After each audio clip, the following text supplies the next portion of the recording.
Bring in Democratic Congresswoman Karen Bass of California, joining us now from Capitol Hill. Did you have an opportunity, Congresswoman, to see what the Republican leaders had to say? I did have an opportunity, and I have to tell you that I was really surprised because they really didn't say anything. I was expecting some grand announcement or some other deal that they wanted to put forward, and they basically said nothing. They talked about a cul-de-sac. As far as I'm concerned, we're still headed for a cliff. You still think we're headed for a cliff? You don't see this as perhaps an element of progress, as Leader McConnell was saying he had direct conversations with the Vice President and President? Well, it's hard for me to see it as a level of progress when McConnell also delivered a letter to Leader Reid with 43 signatures on it from senators saying that they weren't interested in his proposal. So I don't know how that's progress. I really think that we are inching before hours of the nation going into default, and the two of them, in my opinion, had a press conference that said nothing and acted very irresponsibly. You know, Congresswoman, one of the questions being asked during that press conference was, are you working together? Is the Senate leader, are Senate leaders and House leaders working together? And Speaker Boehner said, yes, they have been for quite some time, since the very beginning on this. What's your perspective?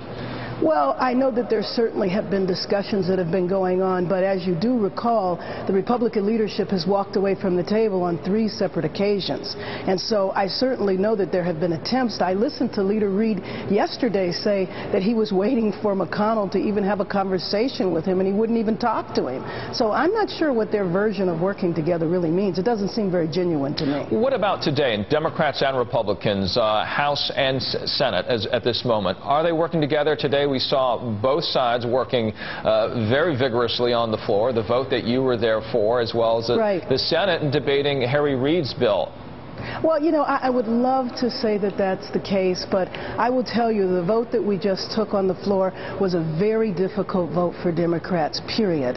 But the way the Republican leadership went about the process by using a procedure that would have required a 3/3 vote for the bill to pass virtually ensured its failure. Maybe they did that because it was just majority vote. Maybe they were afraid of losing some of their members to vote for Harry Reid's proposal. What are you hearing? What's next?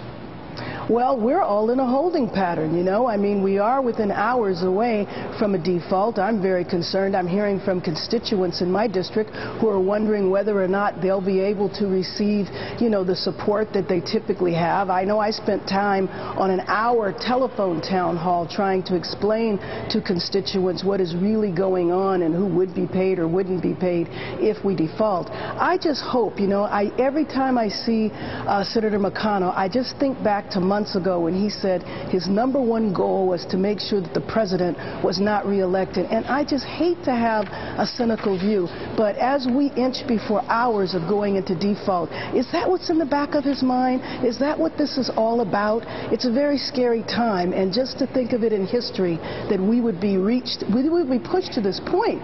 As you know, we raised the debt ceiling 7 times under the Bush administration. It has never been held hostage to trying to put forward other issues of major policy change like a constitutional amendment. That's never happened before in history, and it's shameful that it's happening now. Congresswoman Karen Bass from California, thank you for your time on this.